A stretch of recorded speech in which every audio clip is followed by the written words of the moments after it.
গৃহস্থের দোষ। চোরাই চুরি করতে ঢুকছে, দেওয়াল ভইরা এক চোরায় মারা গেল, আর এক চোরায় আদালতে মামলা দিছে বাড়িওয়ালার ফাঁসি চাই। কেন আমার সাথে চোরা মরলো কেন, দেওয়াল নরম করলো কেন? মহামান্য আদালত এমন মগা, মামলা আমলে নিয়ে ডাকছে বাড়িওয়ালার ডাইকে, কয় তোর ফাঁসি হবে। কেন স্যার? কয় দুই চোরায় চুরি করতে ঢুকছে, এক চোরায় তোর দেওয়াল পরে মারা গেল, তুই দেওয়াল নরম করে উঠাইলি কেন? বাড়িওয়ালা কয় স্যার মাফ করবেন, আমার কোনো দোষ নাই, এই দেওয়াল আমি উঠাই নাই, রাজমিস্ত্রি উঠিয়েছে। মহামান্য আদালত কয় তুমিও খালাস। কই রাজমিস্ত্রির ডাক। স্যার বলে স্যার নাই, এক্ষুনি ফাঁসি। বলে কেন? কথা শুনেন, কি সমস্যা? বলে দেওয়াল নরম করে উঠাইলি কেন? বলে দেওয়াল উঠাইছি আমি, তবে নরম আমার কারণে হয় নাই, যেই যোগালি আমার এই মিলাই দিছে, পানি বেশি দিছে, নরম হয়ে গেছে, আমার কোনো দোষ নাই। মহামান্য আদালতকে তোর মাফ করে দিলাম। ধর জোগালি কই, এই তুই পানি নরম করে বালু দিলি কেন? বলে স্যার আমার কোনো দোষ নাই, আমি বালতি দিয়া বালুর মধ্যে পানি ঢালতেছিলাম, হঠাৎ করে একটা হাতি জোরে চিৎকার দিয়া দৌড় মারছে, এই ভয়ের ঠেলায় বালতির পানি বেশি বেড়ে গেছে, হাতিওয়ালার দোষ। বল তুইও মাফ। হাতিওয়ালারে ডাক, হাতিওয়ালা তুই এই অন্যায় করলি কেন? কয় স্যার আমার হাতি এমনি চেতে না, এমনি গরম হয় না, এক বেডিয়ে এক মহিলা সুন্দরী রূপসী স্বর্ণের অলংকার লাগাইয়া ঝুম ঝুম করে আওয়াজ করতেছিল, হাতি দেখা গরম হয়ে গেছে। কয় তুমিও মাফ। মহিলার ঝুনঝুনালারে ডাক, মহিলা ডাকছে, এই ম্যাডাম তোমার ফাঁসি হবে। বলেন কি ম্যাডামের ফাঁসি হবে? বলে হ্যাঁ। কেন? বলে তোমার ঝুনঝুন আওয়াজে হাতি গরম হইছে, চোরায় মারা গেছে। বলে আমার ঝুনঝুন আওয়াজ তো আমি বানাই নাই, এই দোষ সব স্বর্ণকারের। এই আওয়াজ কেন আমার দোষ? বানাইছে কে? স্বর্ণকার। তুমিও খালাস। স্বর্ণকার লাব্বাইক। কেন অস্ত্র বানাইলি এইভাবে আওয়াজ দেনেওয়ালা? স্বর্ণকার এবার তো কোনো দেয়ালে পেট থেকে গেল, এখন আর কোনো জবাব নাই। স্যার কিছু করার নাই, বানাইছি তো বানাইছি। বলে এখন তোর ফাঁসি হবে। বলে কই এর ফাঁসি আমার গলায় আসলো কেন? কি এর ফাঁসি? বলে পরে ফাঁসির পরে জানা যাবে, এখন ফাঁসি হবে। কোনো কথা নাই, কপাল বড় খারাপ। ফাঁসির মঞ্চে যখন স্বর্ণকারের নেওয়া হলো, ফাঁসির মঞ্চে যখন দাঁড়ায় গেল, ফাঁসির মঞ্চে গিয়ে দেখে মারাত্মক সমস্যা, ফাঁসির রশির সাথে গলা মিলে না, রশির ফাঁকা বড়, গলা চিকন। এইবার বলে বাদশা নামদার কি করা যায়? কয় এর গলার সাথে রশি মিলে না, কয় এটারে বাদ দিয়া এই দেশে খুঁজা দেখ যার গলা মোটা, এটারে ঢুকা। এইবার জল্লাদ খুঁজো, দেশের মধ্যে কারে পাও গলা মোটা, এটার ফাঁসি দাও। খুঁজতে খুঁজতে খুঁজতে খুঁজতে একজন গলা মোটা পাইল, পীর সাহেবের খাদেম। এমন এক খাদেম পাইছে যে ফাঁসির রশির সাথে গলা খাপের খাপ, বাপরে বাপ মিলে গেছে। এমন মেলা মিলল, এইবার মরার আগে বলে কোনো দাবি আসেনি? এইবার খাদেম কয় হ্যাঁ আছে। কি দাবি? বলে আমার পীরের সাথে আমি একটা বেয়াদবি করেছিলাম, ওই বেয়াদবির জন্য ক্ষমা চাইব। কি বেয়াদবি করেছ? পীর আমাকে নিষেধ করেছিল এই দেশে যেন না থাকি। কেন নিষেধ করেছিল? আমরা যখন সফরে রওনা হলাম, এই দেশে আইসা দেখলাম ঘিয়ের দাম তেলের দাম সমান। তেলের দাম? আমি বললাম হযরত আমার শরীর হয় না এত গোশত খাই, জনমের মতো খাই, এরপর শরীর মানে না। তেলের দাম ঘিয়ের দাম যেহেতু সমান, কম দামে ঘি খাইয়া মোটা হয়ে যাব। আমার পীর বারবার বলছে এই দেশের ঘি খেয়ে মোটা হইলে বিপদে পড়বি, কেন এত দামি ঘি, কেন কম দামে পাইলে খাবো না? পীর বলছিল সাবধান, যেই দেশে তেলের দাম ঘিয়ের দাম সমান, ওই দেশে কোনো ইনসাফ নাই। যেই দেশে নারী আর পুরুষের দাম সমান, ও দেশে ইনসাফ নাই। যেই দেশে শিক্ষিত শিক্ষিতের মান সমান, দেশে ইনসাফ নাই। পীরের কথা আমি মানি নাই। আমি পীরেরে বললাম হুজুর যত বয়ান দেন ঘি না খাইলে কলিজা ঠান্ডা হবে না। হুজুর আমাকে বলল টের পাবি সময় মতো। এখন তো টের পাবো পাবো ভাব। আমার পীরের একটু খোঁজ করে দেখাও। পীরেরে তালাশ করে আনা হলো। হযরত জি মেহেরবানি করে মাফ করে দেন, মুরব্বির কথা না মানলে এমনই গজবে ভরা লাগে, এমন বিপদ আইছে কোথার ফাঁসিয়া আমার গলায় লাগতে ডাকতেছে, কোথায় জানি কি গ্যাঞ্জাম লাগছে, এখন আমারে ফাঁসি দিচ্ছে, সরকার আমারে দাওয়াত দিছে ফাঁসির জন্য। এই বিপদ থেকে বাঁচার উপায় কি? বলে মুরব্বী মানবি জীবনভর? বলে হ্যাঁ মানবো। মুরব্বীর সাথে বেয়াদবি আর করবি নি? হয় জীবনও করব না। তাই এইবারও বাঁচার বুদ্ধি দেই, মরণের জন্য তুই পাগল হয়ে যাবি, তুই বলবি আমাকে তাড়াতাড়ি ফাঁসি দাও, আমারে তাড়াতাড়ি ফাঁসি দাও, এই কথা তোর কথা বন্ধ করবি না, এরপরে যা হওয়ার হবে। এইবার জল্লাদ যখন ফাঁসির মঞ্চে নেয়, খাদেম কয় আমাকে দাও। পীর সাহেব বলে খবরদার, এই খাদেম রে দিবা না, ফাঁসি দিলে আমাকেই দাও। দুইজন আর কিলেকিলি লাগছে ফাঁসি হওয়ার জন্য। সবাই আশ্চর্য হয়ে গেল, এমন কাহিনী তো জমিনের মধ্যে আর হয় নাই। দোনোজন মানুষ মরার থেকে বাঁচার জন্য ফজরের আগে রাস্তায় দৌড়ায়, কথা ঠিক নেই? কিন্তু ফজরের নামাজ 4 রাকাত পড়তে মসজিদে ঢুকে কেমন কপাল পড়া চিন্তা করতে পারেন? যে ডাক্তারের কথায় ফজরের সময় রাস্তায় দৌড়ায়, পাশে মসজিদে নামাজ চলে, 4 রাকাত নামাজে মসজিদে ঢুকে না। একটুখানি নেকের তরে রোজ হাসরের মাঠেতে বাবা ঘুরবে ছেলের পিছে, ছেলে বাবার আগেতে। আহাতে মন কঠিন দিনেতে নামাজ তোমায় ভুলবে না, ঠিক মতো পড়িলে নামাজ জান্নাত তোমার ঠিকানা। ঘুমের চেয়ে নামাজ ভালো আর তুমি ঘুমাইও না, ঠিক মতো পড়িলে নামাজ জান্নাত তোমার ঠিকানা। আমার প্রাণের ভাই বোনেরা জলদি করে উঠে যাও, ওযু করে তাড়াতাড়ি নামাজ পড়তে লেগে যাও। আহা নবী বেনামাজির শাফাআত করিবেন না, ঠিক মতো পড়িলে নামাজ জান্নাত তোমার ঠিকানা। ঘুমের চেয়ে নামাজ ভালো আর তুমি ঘুমাইও না, ঠিক মতো পড়িলে নামাজ জান্নাত তোমার ঠিকানা। ঠিক মতো নামাজ বছরে কয়বার? বছরে বলে 5 বার। চিন্তা করছে যে তাল ঠিক নাই, কি ঘুমাইতেছেন আপনারা? ভাইরা আমার, এক হুজুর বলে কেউ জাহান্নামে যাবেন, কয়েকজন মুরব্বী হাত দেখে আল্লাহু আকবার। আপনারা কি জাহান্নামে যাবেন? বলে আমিও যাব না, আমার আব্বাও যাবে না। তো হাত তুললেন কেন? বলে টুপিওয়ালারা যা বলে তো ভালোই বলে জানি। নামাজ কয়বার? হ্যাঁ, দৈনন্দিন কত ওয়াক্ত? 5 ওয়াক্ত নামাজ। না পড়লে তো আর সমস্যা নাই, আছে তো পড়েন না কেন? এই আশেকে রাসূল এখানে বসে আছেন, বয়ান শুনবে, এমনও টাটকা আশেক বসে আছে, ফজরের নামাজও পড়েন নাই, জোহর পড়ে নাই, আসর পড়ে নাই, মাগরিব পড়েন নাই, ইশা পড়েন নাই। সামনে ফজর পড়বেন কিনা আল্লাহ ভালো জানেন।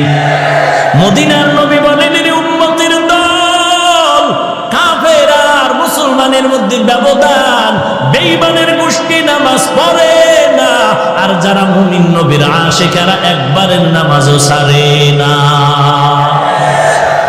মকুম সুস্তি নামাজে পাঞ্জগানা, ফাওয়াইলুল লিল মুসাল্লিন আল্লাযীনা মুমিনারা ইনামাজে ইমদাদ দা, ইস্তাঈনু আয়াতে কুরআন বাখা, আয়াতে কদ আফলাহারা ইয়াদকুন গৌরকুন বরমানি আজদিন সাদিকুন।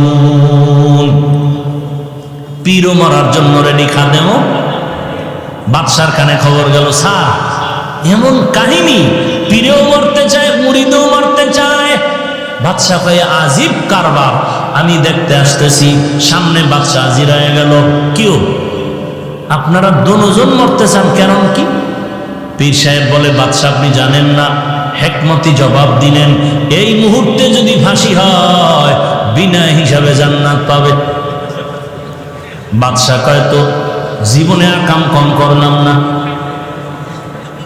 জীবনে আকাম তো কম করি না, এই মরণ যদি বিনা হিসাবে জান্নাত পাওয়া যায়, সব জল্লাদের ডাক দিয়ে কয় পীরেরও বাইন্দে অন্য জায়গায় নিয়ে যা, মুরিদেরও নিয়ে যা, তাড়াতাড়ি দেরি করিস না, গলায় ফাঁসি আমার দিয়ে দে। দেখছেন নি কই সুরার সুরির বিচারায় ঢুকলো কোথায়? হায় হায়, সেই হাকিমুল উম্মত বলেন ওই ঘটনা দিয়েই বললাম, ও বাঙালি মুসলমান, জিকিরের বিরুদ্ধে যারা কথা কয় তাদের দোষ নাই, যারা জিকিরের পক্ষ হইয়া সমাধান দেয় তাদের দোষ দেয়। পর্দার বিরুদ্ধে যারা কথা বলে তাদের দোষ নাই, পর্দার পক্ষ হইয়া মদিনার নবীর মোহাব্বতে যারা সমাধান দেয় তাদের গালি দেয়। আছে না নাই? এই জন্য বললাম চোরের দোষ নাই, যে চোরের চোরকে চুরির মাল ধরায় দেয় তার দোষ হয়ে যায়। এরে নবীর উম্মতের দল, এর একমাত্র কারণ জাহান্নামের ভয় নাই, তাকওয়াওয়ালা কোন মুরব্বি নাই। সামনে যাব। আলিফ লাম মিম। প্রশ্ন ছিল অর্থবিহীন অক্ষর কেন আল্লাহ দিলেন? তার এক নাম্বার জবাব হলো বেঈমানের প্রশ্নের জবাব। বেঈমানেরা বলতো মুহাম্মদ কোরআন বানায় বানায় বলে আল্লাহর কালাম। আল্লাহ জবাব দিলেন, এ বেঈমানের দল, মুহাম্মদ যদি কোরআন বানাইতো আলিফ লাম মিমের অর্থ জানতো। মুহাম্মদ যেহেতু অর্থ জানে না, প্রমাণ হলো এ কোরআন মুহাম্মদের বানানো না, কার কালাম? বাল হুয়া কুরআনুম মাজিদুন ফি লাউহিম মাহফুজ। প্রশ্ন হলো অর্থবিহীন অক্ষর কেন দিলেন আমার আল্লাহ? তার দুই নাম্বার জবাব, মুমিনের ঈমান পরীক্ষা করার জন্য আল্লাহ দিলেন। এই মুমিনের দল, আল্লাহর কোরআনের অর্থ বুঝলে মানবি নাকি না বুঝলেও মানবি? যারা বলবে আল্লাহর কোরআনের অর্থ জানলে মানি, না জানলে মানি না, 22 পাগড়ি লাগাইলো তা যাবে ঈমান। আর যারা বলবে আল্লাহর কোরআন বুঝলেও মানি, না বুঝলেও মানি, তারা গরিব হলেও পাক্কা ঈমানদার।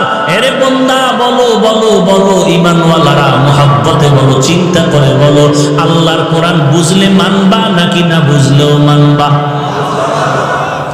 কি বুঝলে মানবেন না বুঝলে মানবেন না? না বুঝলেও মানবেন সবাই? বেয়াদবি মাপ চাই, যদি হাত দেখতে চাই দেখাবেন? বাস হাত নামান। সবাই মানেন না? অর্থ না বুঝলেও মানেন? তাহলে তাদের ফতোয়ার কি জবাব দিবেন? ফতোয়ার যারা বলছে অর্থ না জেনে পড়লে লাভ নাই,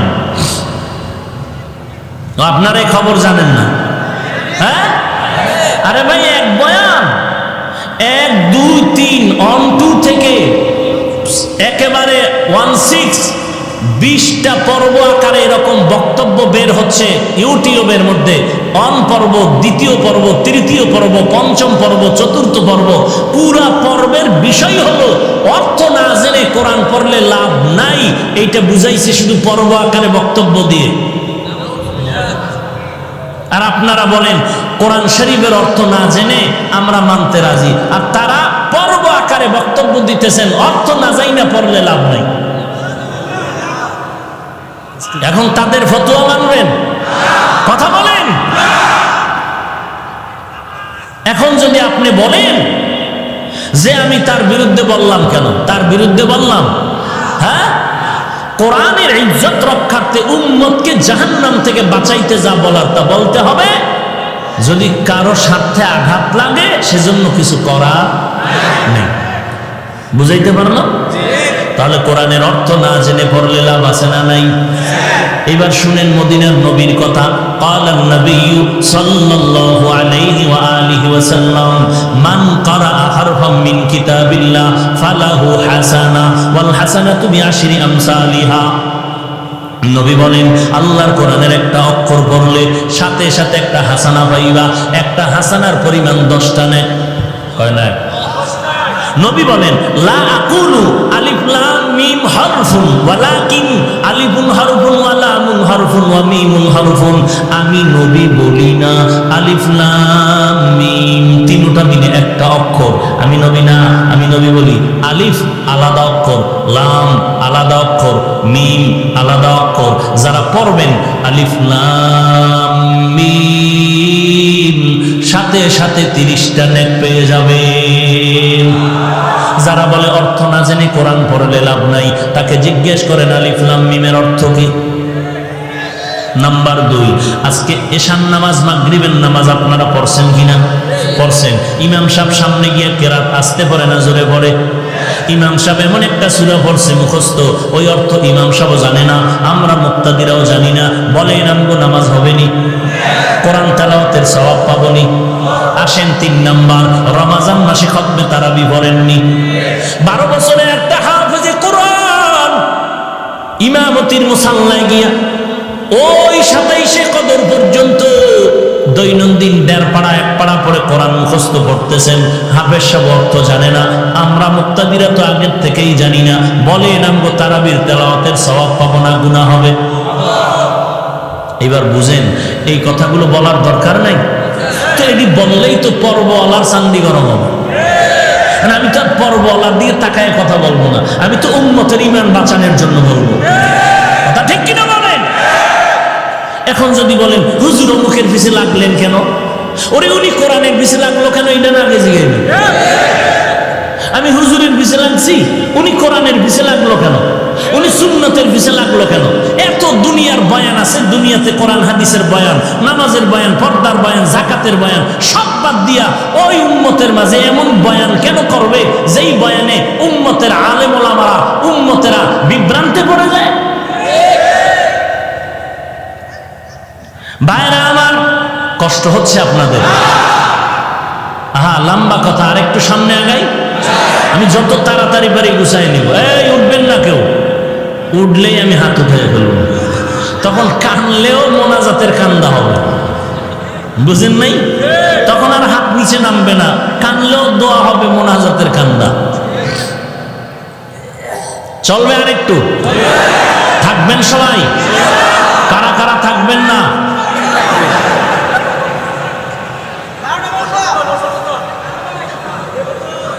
আল্লাহ সবাইকে কবুল করে। আরো জোরে বলেন যুবক, ঘুমাও, তোরা ঠিক হ, গোটা দেশ ঠিক।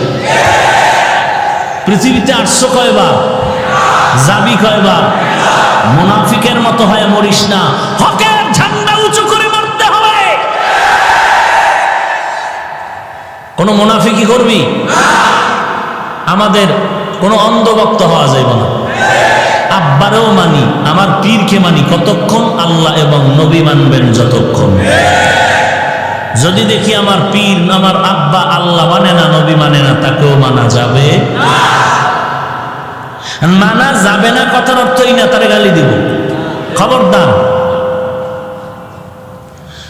আল্লাহ আলিফ লাম মিম অর্থ না জেনে পড়লে লাভ আছে না নাই? এই কথা সবাই একমত? আল্লাহ আমল করার তৌফিক দান করেন। আল্লাহ অর্থহীন অক্ষর কেন দিলেন, তার 3 নাম্বার জবাব। 3 নাম্বার জবাব হলো অবশ্যই অর্থ আছে, লেখক জানেন, পাঠক জানে না।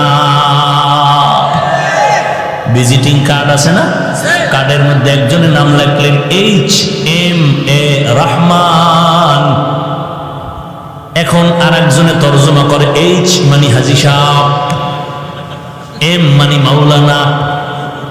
ভিজিটিং কার্ড ওয়ালা কিরে বলে তাফসীর করতেছি। মিয়া কি তাফসীর করো?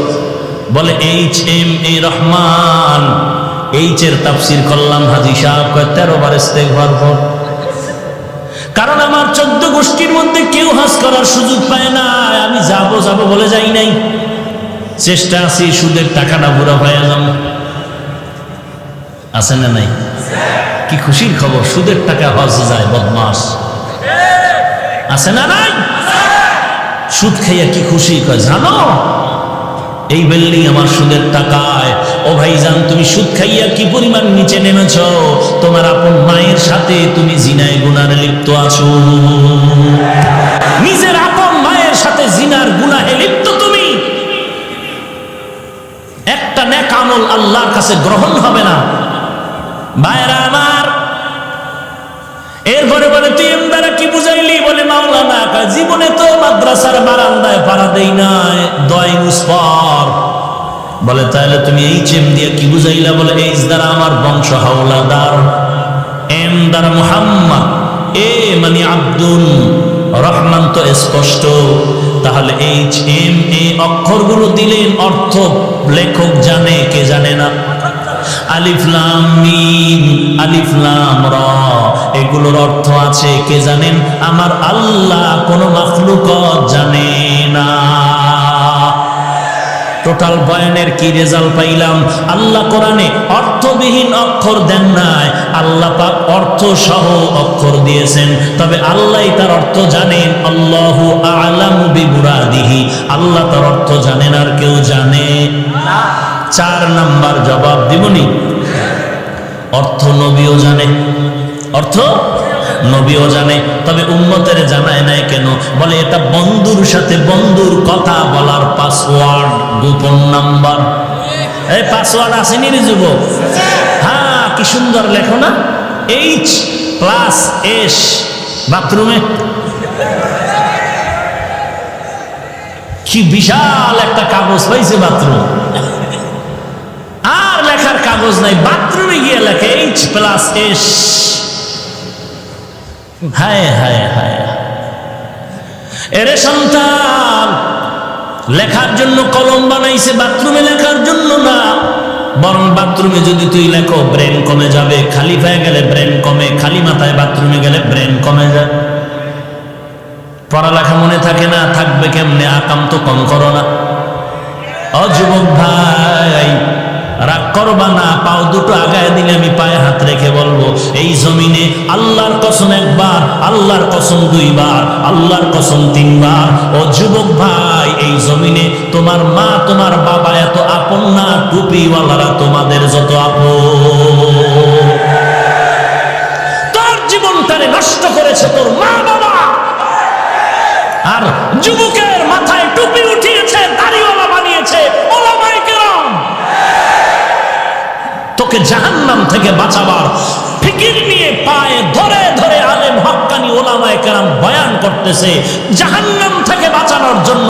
আর তোর জীবনকে চূড়ান্ত বিপন্ন করার পেছনে তোর মা বাবায় অপচেষ্টা করেছে, ঠিক মতো লেখাপড়ার খবর নেয়নি, হাতে মোবাইলের গজব তুলে দিয়েছে। তোর মায়ে জানে তুই লাইন করো কার সাথে, মায়ে জানিয়াও বাধা দেয় না।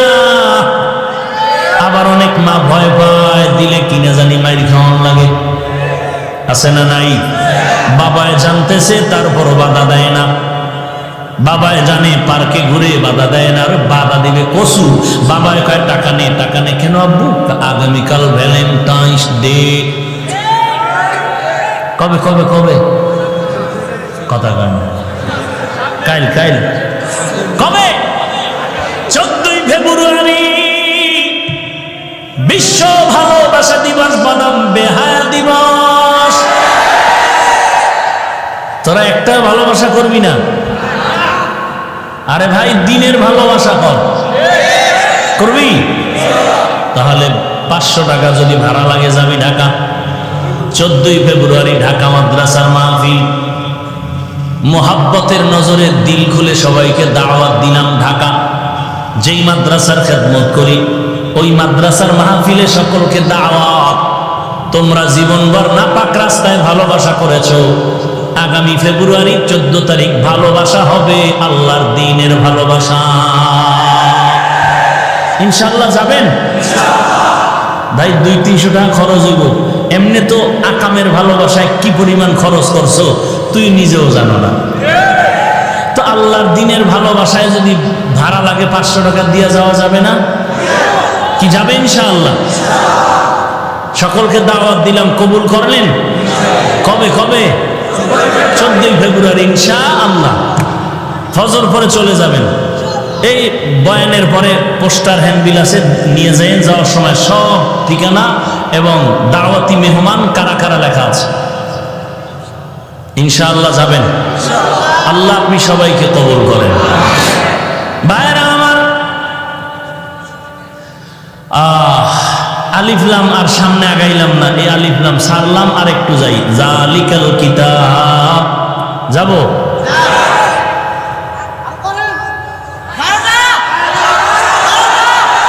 জালিকাল কিতাব, ভালো করে বুঝেন। কোন নিকটের জিনিস ইঙ্গিত করার জন্য আমরা বাংলায় বলি এই, কোন দূরের জিনিস ইঙ্গিত করার জন্য বলি ওই, বলি না? ওই মানে কি, কাছে না দূরে?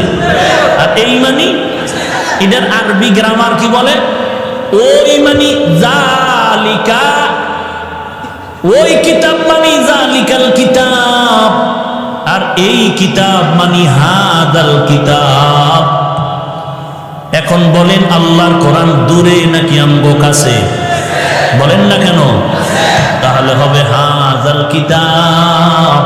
আল্লাহ কেন বললেন জালিকাল কিতাব? প্রশ্ন বুঝলে জবাব বুঝবেন। প্রশ্ন বুঝলেন? কোরআন কাছে না দূরে? কাছে। কাছে, ঠোঁটের আগায় কোরআন, সিনার মধ্যে কোরআন, মাদ্রাসায় কোরআন। কথা বলেন? তাহলে হওয়া দরকার ছিল হাযাল কিতাব। কেন বললেন জালিকাল কিতাব? আমি শুধু এই কথাটার সমাধান দিয়ে মোনাজাতের দিকে যাওয়ার চেষ্টা করব ইনশাআল্লাহ। জালিকাল কিতাব কেন বললেন? প্রশ্ন। এর এক নম্বর জবাব, জালিকাল কিতাব আয় হাযাল কিতাব। জালিকা দ্বারা হাযাই উদ্দেশ্য। কেন আল্লাহ বললেন? বলে তা কোরআনের সাজানো একটি অলংকার। কারণ কোরআনের মতো এত সুন্দর কিতাব, ফাসাহাত বালাগাত অলংকার যুক্ত কিতাব আর জমিনে একটাও নাই। জালিকা দিয়ে আল্লাহ বুঝাইলেন হাযাল কিতাব, এই কিতাব। এগেল এক জবাব। জবাব নাম্বার 2, জালিকাল কিতাব মানে ওই কিতাব। আসলে কিতাব দূরে মানে কি? কোরআন শরীফ আমাদের কাছে, কোরআনের রিডিং এবারাত কাছে, কিন্তু কোরআনের ব্যাখ্যা তাফসীর আমাদের বেদান থেকে অনেক অনেক দূরে। ওদিকে ইঙ্গিত করার জন্য বলা হলো জালিকাল কিতাব। 3 নম্বর জবাব, জালিকাল কিতাব মানে ওই কিতাব। ওই কই? বলে ওই আদম নবী থেকে ওই ঈসা রূহুল্লাহ পর্যন্ত যত কিতাব আল্লাহ তাদের দান করেছেন, ওই সমস্ত ইলমের সব কোরআনের মধ্যে জমা আছে। এই কিতাব মানে ওই ঈসা নবীর কিতাবের এলেমের কিতাব, ওই আদম নবীর এলেমের কিতাব এই কিতাব, ওই ইব্রাহিম নবীর এলেমের কিতাব এই কিতাব।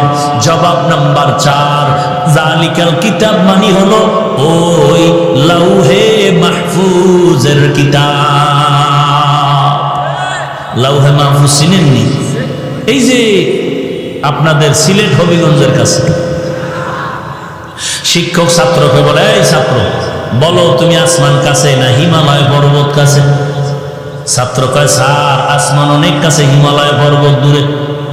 বলে কেমনে বললি? বলে আসমান দেখা যায়, হিমালয় পর্বত দেখা যায় না।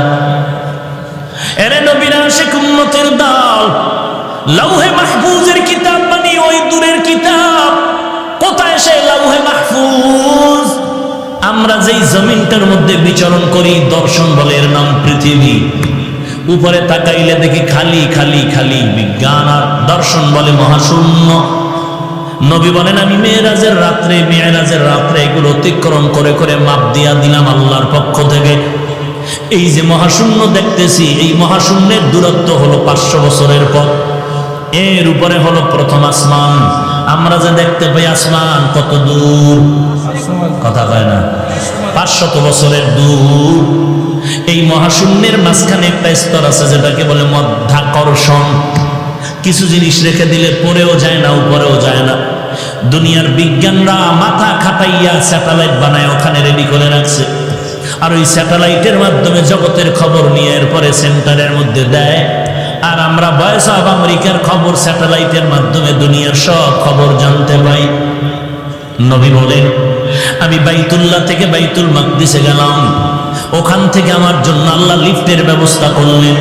ওই লিফটে আমি প্রথম আসমানে গেলাম। 500 বছরের পথ পেরিয়ে গিয়ে দেখলাম প্রথম আসমানে 2টা দরওয়াজা জমরা দিয়া পুত পাথর দ্বারা বানানো, এবং প্রত্যেকটা দরওয়াজায় তালা লাগানো হলো নূরের তৈরি তালা।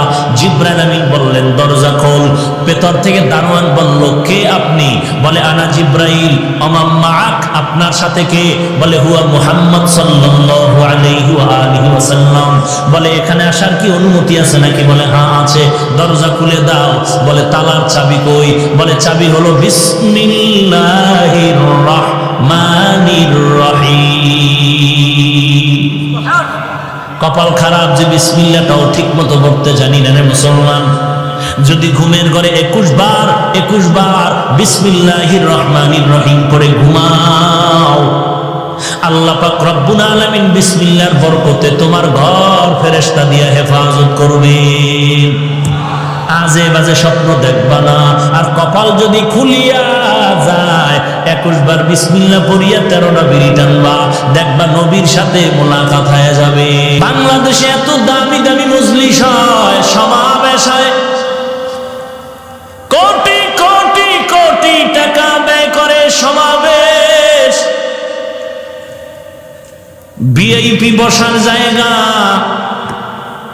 সামনে কত পুরস্কারের আয়োজন, ভিআইপি নাস্তার খানার আয়োজন। ওই সমস্ত দামি দামি মজলিসের এক বিন্দু কোনো সওয়াব নাই। আর আজকে মাধবপুর স্টেডিয়ামের মধ্যে বসার জায়গাটাও ভালো না, বিছানাটাও ভালো না, কিন্তু এই মজলিসটার এত দাম, বসার সাথে সাথে গুনাহ মাআফ। আয় বেরাদার, এই স্লোগান দিবেন না।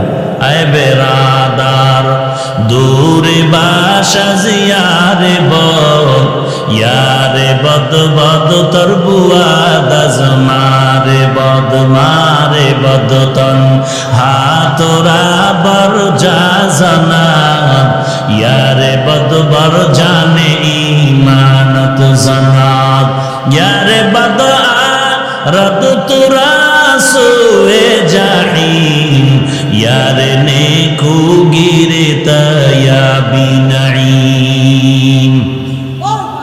স্লোগান দিবেন সময় মতো। যেখানে দিন ও ঈমান রক্ষার জন্য ডাক আসবে সেখানে ঝাঁপিয়ে পড়তে হবে। কথা ঠিক না? তখন মুসলমানের একটা স্লোগান এমন পাওয়ার, ওই স্লোগানটা দিলেও কোনো অস্ত্র লাগবে না, বেঈমান পালাইতে বাধ্য হয়ে যাবে। ভাইরা আমার, এমন একটা কিতাব আল্লাহ আমাদেরকে দান করেছেন, যে কিতাবের মতো কোনো কিতাব নাই। কেমন এক কিতাব! দুনিয়ার অন্য অন্য যত কিতাব দেখবেন ওই কিতাবের মধ্যে ভুলের কোনো শেষ নাই। আর আল্লাহ বলেন এমন কিতাব দিলাম যার মধ্যে ভুল পাবি দূরের কথা, ভুলের কোনো সন্দেহেরও অবকাশ নাই। এমন একটা কিতাব, এমন কিতাব যেই কিতাব পড়লেও সওয়াব, শুধু তাকাইয়া তাকাইয়া দেখলেও আমলনামায় সওয়াব। ই কালামে জিন্দা কুরআনে হাকিম, হিকমতে উলায়া জানাসতো কাদিম, বখা কুরআ কালামুল্লাহ বশনো মাস্তি কদিমাস্তি নইনো। আমরা কাউকে ভালোবাসবো কার জন্য? আমরা কাউকে খারাপ ভাববো কার জন্য? আল্লাহর জন্য। কাউকে খারাপ ভাবা মানি কি? মানি হইল আল্লাহ যাকে ভালোবাসে না আমি ভালোবাসি। আল্লাহ কাকে ভালোবাসে না? যে তাহাজ্জুদ পড়ে, যে লম্বা দাড়ি পাগড়িওয়ালা। হ্যাঁ, বুঝেন বুঝেন? তাহলে আমি একজনকে ভালোবাসবো কেন? আল্লাহ তাকে ভালোবাসে, এই জন্য ভালোবাসে। এরে নবীর আশিক উম্মতের দল,